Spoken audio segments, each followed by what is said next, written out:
Welcome to Hadley Presents. I'm your host, Ricky Yenger, inviting you to sit back, relax, and enjoy a conversation with the experts. In this episode, Steve Kelly and Eric Buckledge join us as we discuss vision professionals you should know about. Welcome to the show, both of you. Hey, Ricky. Hey, Eric. Hi, Steve. Hi, Ricky. Thank you very much for inviting me to join you today. It is so wonderful to have you both here. Steve, you are on the tech team here at Hadley. And Eric, you are a participant in our discussion groups frequently. We've even named you a Hadley hero. And I know you've learned from our workshops as well. I am, again, so happy to have you both here. We're going to be talking about professionals as you're new to vision loss, or maybe you have been experiencing it for a while, but you just don't know what is out there. What are these different types of professionals and what can they help me with?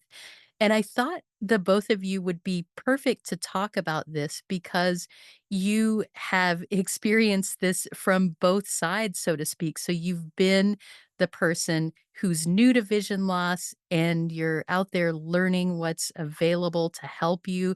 And then you made that transition at some point and decided to be the person on the other side of the desk. So you're helping people who are going through what you once did. So before we talk about these different professionals and what they do, why don't we just go through a couple of quick intros? And Steve, we'll start with you. Take us from the beginning, kind of where you started with this and how you ultimately decided to work in this field. Yeah, I had a vision loss and I got the thing from the doctor saying, "Well, there's not much more we can do for you." And there's the door. I went home and I panicked about, am I going to lose my job? How am I going to take care of my kid? What about my mortgage? All of that. Fortunately, it wasn't like an overnight thing. So eventually I stumbled into vocational rehab. They kind of took me under their wings, and the biggest thing was showing me Zoom text and also introducing me to some people who had low vision and who were blind because I should say, it's almost embarrassing to say this, but at the time, the whole notion of blindness and vision loss was so anxiety provoking because I didn't know. I assumed if I lost my vision or had low vision, I was not going to be able to work. I wouldn't be able to pay my mortgage, all of those things. Just had no clue that there was any support. And to make this sad story a little bit shorter, let me just say that I was in the office of the assistive technology person and was surrounded by computers and tech and was talking with her. She was doing an assessment. And at some point, I looked around the room and I thought, I know computers, I know technology. This is, I'm comfortable in this room. And I thought, I can be doing this woman's job, and that's when things just kind of clicked and fell into place. So that's kind of the shorter version of how I got here. Wow, I love that. And what you said about just that anxiety and not having any familiarity with vision loss before you were experiencing it yourself, it's such a common thing. Eric, how about you? How did you get from where you were to where you are now?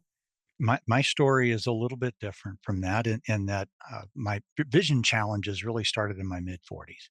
And over the course of the following 10 or 15 years, I had three retinal detachments and the repair surgeries for those, cataract surgery in both eyes, etc. And I was kind of given a false sense of security because after each one of those surgeries, they'd have me read the Snellen eye chart and give me some corrective lenses, and I was still able to read those charts. So I came away with some really good clinical outcomes, but I ended up with some optic nerve damage and lost some peripheral vision. I now have glaucoma. And despite, if you will, the false sense of security, I was still struggling. I had other kinds of vision issues that were associated, in particular, with the optic nerve damage. Things like photophobia, where you're sensitive to glare and staring at those computer screens, or not having enough contrast.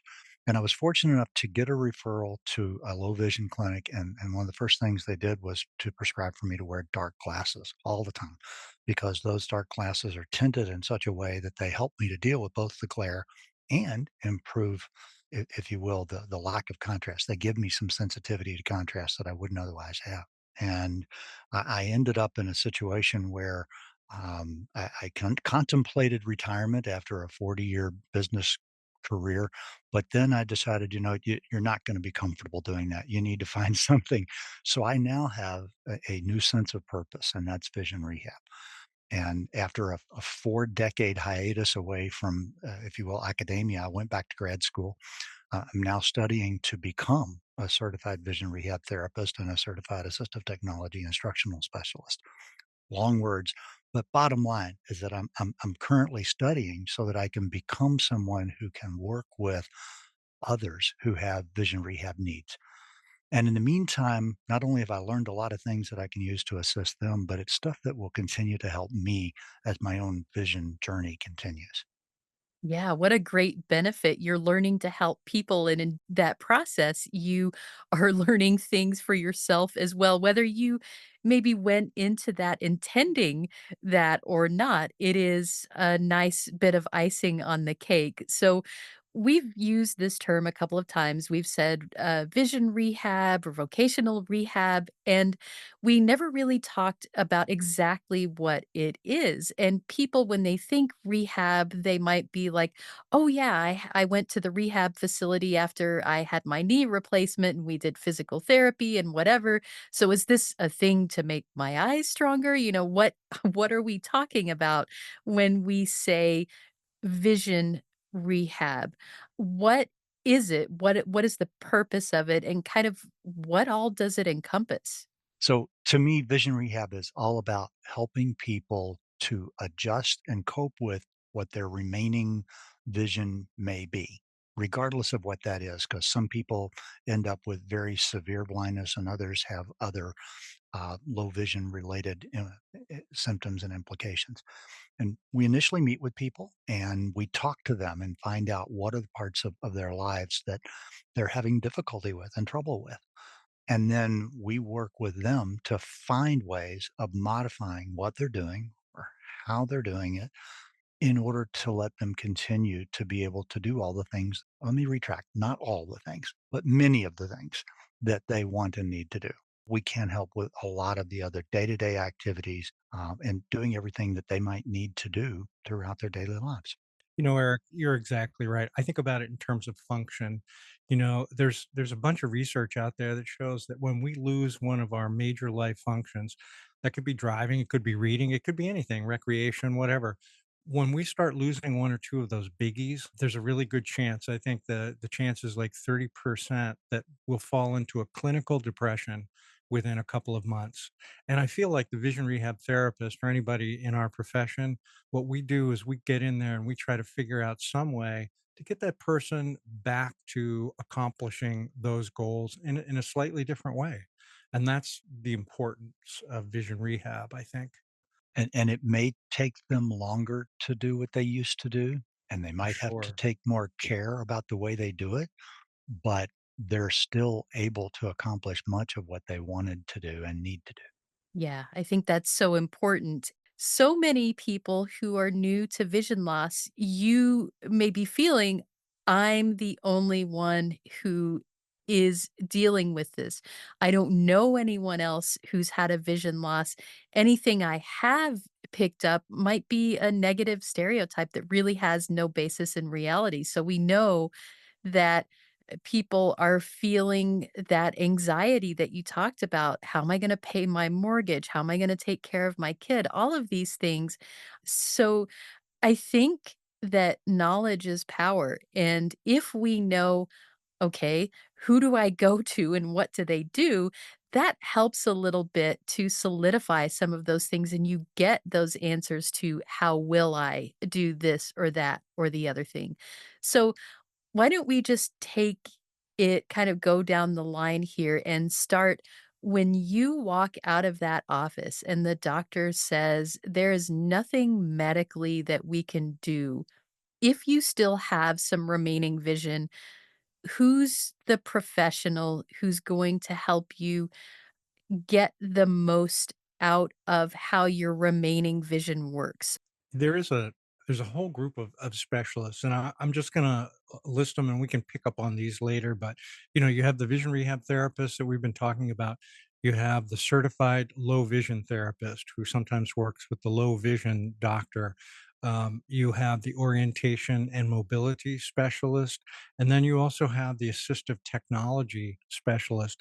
And all of these people oftentimes work for the state agency, and that's kind of like the ticket to ride, so to speak, or to find out a little bit more about those folks.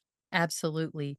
So let's break this down a little further then. We have this pile of professionals, thankfully, that can assist you, but each one does something a little bit different. So if you're going to your state rehab agency and they're referring you to various other people, let's kind of give names to each of those types of professionals and what do they do. So if you're looking for what glasses should I wear? What's available for maybe handheld magnifiers? What can I do around the home to address my lighting situations?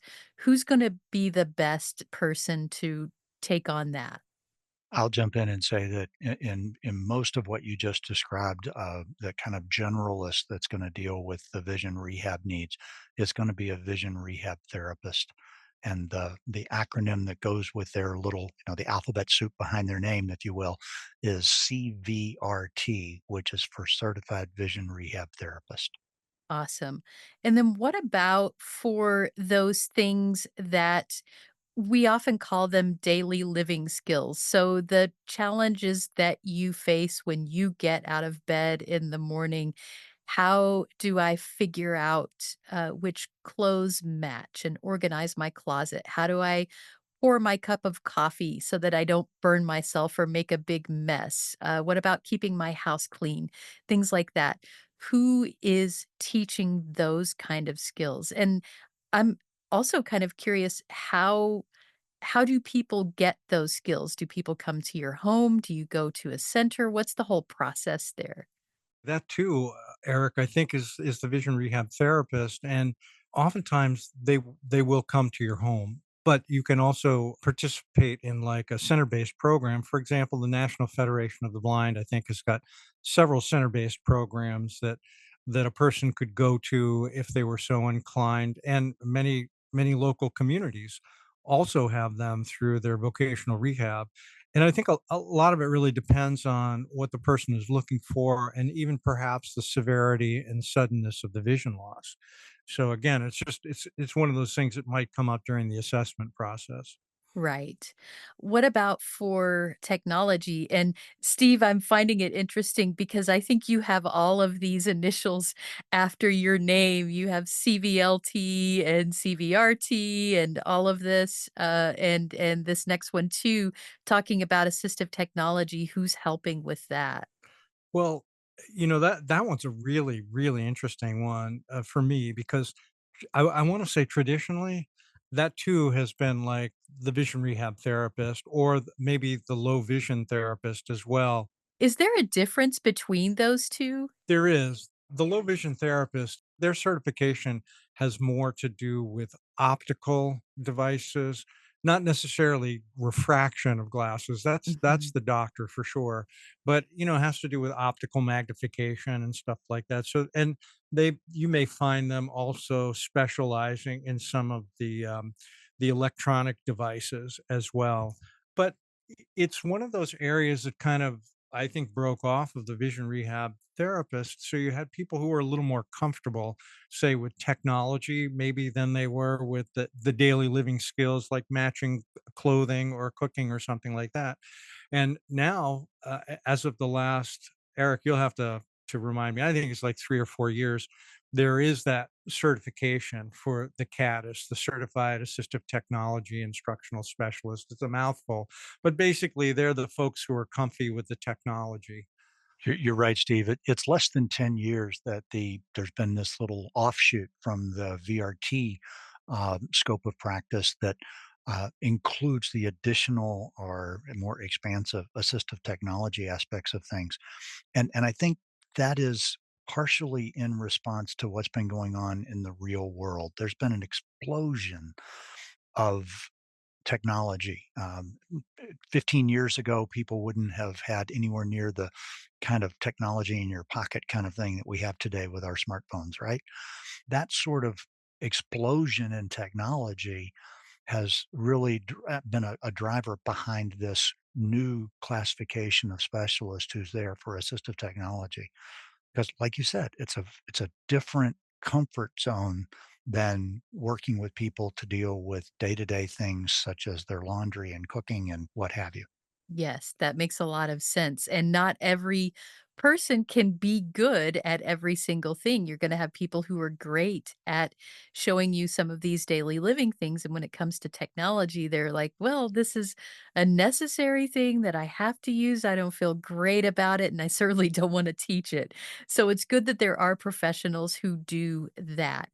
What about when it comes to learning to get around? If you're losing your vision, you're getting around a little differently, and maybe that's using something at night that will help you see a little better if you're having difficulty with night vision. And of course, some of it is about learning to listen to traffic and whatever mobility aid you choose, that's part of it too. And I think some of it is even, how do I get around safely in the house? How do I prevent myself from falling over things I didn't have to think about before? What professional helps with this transition of traveling safely, and what do they do? So VRTs will do a number of things with helping people inside their homes, how to navigate their home, help declutter them if necessary in order to make walking paths easier to deal with, to reduce tripping options. And they'll go over what's called human guide training, where you're literally taught how to work with someone who's going to be walking beside you or giving you guidance and assistance, and how to turn that down when you don't really want it or need it. Because sometimes people can get a little pushy if they want to try to help you across the street and you're not asking for it. So there that is work that can be done and taught by both vision rehab therapists and orientation mobility specialists. But when you start using a cane and you start dealing with the great outdoors and the world at large and the risks that are associated with navigating sidewalks and street crossings and things of that nature, that's when you really want the services of a certified orientation and mobility specialist or COMS, because they're the ones who are really well trained in how to help you stay safe in all of that wilderness of automobiles and street crossings and things of that nature.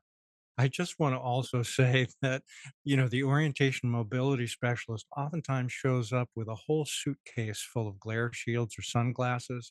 It's not all about the white cane. It's like meeting you wherever you happen to be. So if your big issue is glare and you're not ready or willing or open to check out a white cane just yet, then that's all that's going to be addressed is just the glare issue. So I've had this conversation an awful lot, and there's a fair amount of anxiety around, the idea of using a white cane, which is too bad because it's such a useful navigational tool. But be that as it may, don't let that prohibit you from talking about orientation and mobility and getting in contact with that professional.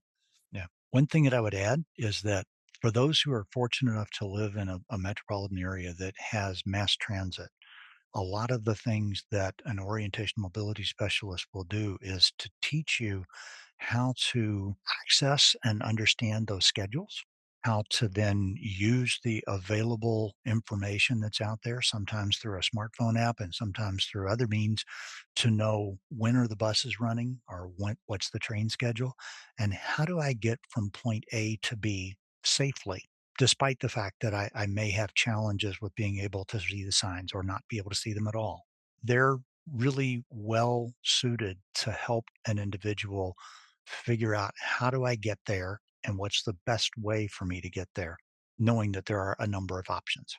Yeah, that's a really good point, and even things that you might not think about, like, okay, I've gotten on the bus. Now, how do I know when to pull the cord so that they will stop and I can get off at my stop? It's not just about the white cane, as useful as that is. It's all of these skills that you're learning to get around safely, whatever your mode of transportation happens to be. So we've talked about a lot. We've covered certified low vision therapists and certified vision rehab therapists. Low vision specialists might have gotten mentioned here or there somewhere, orientation and mobility. So there's all these professionals. And you might go to your state rehabilitation agency to see if they can get you set up with them. Are there other ways that people should go about finding these professionals if for whatever reason, the state rehab agency, you're still waiting for that call back? Are there other ways that you can find on your own ways to see one of these therapists or O&M specialists, whatever it is that you've decided that you need? No, Ricky, the short answer is yes, and I've just kind of like thinking about some of these options, and I'd almost like to pass out the Connect Center phone number, and that's 800-232-5463.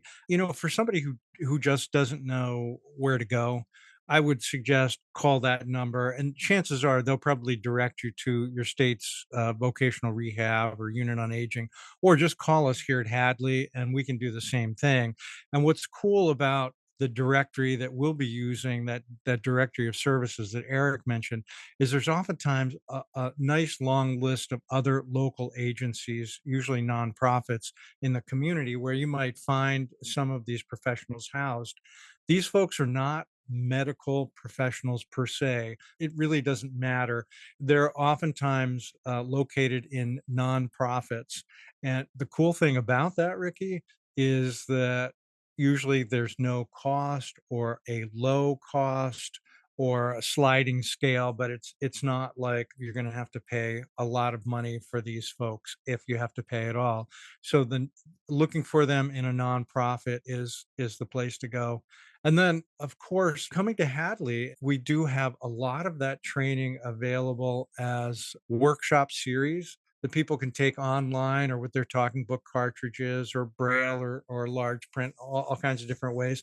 And then, sometimes there are some great YouTube alternatives too, which where some of these professionals talk about this. I'm thinking about Mike Mulligan's Blind on the Move, his series, which is really kind of cool. But Eric, I think maybe you can speak to some of the workshops that maybe got you interested, I think, in learning a little bit more and kind of moving forward, right?